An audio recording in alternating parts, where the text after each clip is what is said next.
அறிவார்ந்த தமிழ் சமூக மக்களே, தமிழ்நாட்டிற்கு பால் எங்கே இருந்து வருகிறது? ஆந்திரா. தமிழ்நாட்டுக்கு கறி எங்கே இருந்து வருகிறது? ஆந்திரா, ராஜஸ்தான். ஏன் நீ ஆடு வளர்க்கல? ஏன் மாடு வளர்க்கல? உன் ஊரிலே 1 லிட்டர் பால் என்ன விலைக்கு விற்க வேண்டும் என்பதை முடிவெடுப்பவன் ஆந்திர முதலாளி. ஆடு நீ அமைக்கிற?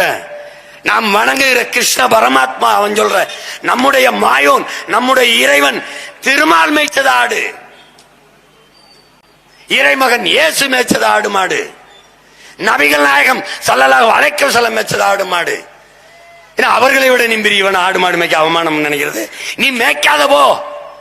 ஒரு தடவை வாங்கிட்டு அதே இடத்துக்கு நானே மேய்க்கிறேன். நீ என்னடா தூக்குச்சட்டியில பழைய சோறை வச்சுக்கிட்டு, வெங்காயத்தை வச்சுக்கிட்டு, ஊற போட்ட மிளகாயை தூக்கிக்கிட்டு, இந்த வாங்கறவா குச்சி வச்சு ஆடு மேய்க்கிறவன் நினைச்சாடா? விஞ்ஞானம் எப்படி வைக்கிறேன் பாரு. நீ எப்படி இந்த பண்ணையை உருவாக்குவேன் போட்டு காட்டுவேன் பாரு. அப்பவாது நீ என்னை நம்புவ. இந்த நெசவை மீட்டெடுக்க ஒரு வழி சொல்லு. நீ என்னை விட்டு யாரு சரிவான்னு நினைக்கிற அவனுக்கு போடு, ஓட்டு போடு. ஒருத்தர் ரொம்ப நாளா பிச்சை எடுத்துக்கிட்டு இருக்கான், ரொம்ப நாளா பிச்சை எடுத்துட்டு இருக்கான். திருவோடு வச்சிருக்கான், ஒரு ஓடு, பெரிய ஓடு. ஒருத்தர் கேட்கிறான், என்ன எவ்வளவு நாளா பிச்சை எடுக்கிறீங்க அப்படின்னு. நாங்க ரொம்ப நாளா எடுத்துக்கிட்டு இருக்கோம். எங்க அப்பா எடுத்தாரு, அவர் போகும்போது இந்த ஓடை கொடுத்துட்டு போனாரு, இப்ப நான் எடுக்கிறேன். அதுக்கப்புறம் அதுக்கு முன்னாடி எங்க தாத்தா எடுத்தாரு, அது எப்படின்னு. இந்த ஓடு எங்க பரம்பரை சொத்து. எது? இந்த ஓடு.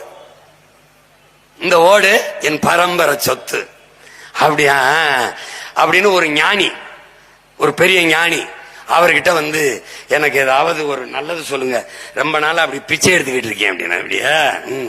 அந்த ஓடை கொடு அப்படின்னு வாங்கி இப்படி இப்படி பாக்குறாரு. ஓடை பாக்குறாரு அந்த ஞானி. பார்த்துட்டு இப்படி சொன்னவன பெரியாரு நினைச்சிடாத, தாடிங்கிலும். எங்களுக்கு நிறைய ஞானிகள் இருக்கிறாங்க. எங்க அப்பா கார்மேகன் மருத்துவர் படிச்சு பார்த்தீங்க, ஐயா சுப்பராயன், காளிங்கராயன். எங்களுக்கு இங்க பாரு, ஒரு பெரியார் தாண்டா திராவிடனுக்கு. நமக்கு 1000 பெரியாரடா, 1000 பெரியார். நல்லா கவனிச்சுக்கிறு. அந்த ஞானி சொல்றாரு, இந்த ஓட கொடுறான்னு. கொடுத்தபடி அவன் அந்த தரையில வச்சு இப்படி பார்த்துட்டு, இதை கொஞ்சம் தேயிடாங்கிறாரு. அப்படி தேய்க்கிறான். இன்னும் கொஞ்சம் தேயிடாங்கிறாரு. பிரட்டி பிரட்டி தேயிடாங்கிறாரு. தேய்ச்சி தேய்ச்சி பார்த்தா நம்ப முடியல. பெரிய தங்கம், தங்க சட்டி, தங்கத்துல சட்டி செஞ்சிருக்கான். அதை வச்சுக்கிட்டு இந்த தருதல அது தெரியாம ரொம்ப நாளா பிச்சை எடுத்துக்கிட்டு இருக்குது. உங்க புரியுதா? இந்த திரு ஓடு மாறி தமிழ் திரு நாடு. என் அன்பு மக்களே,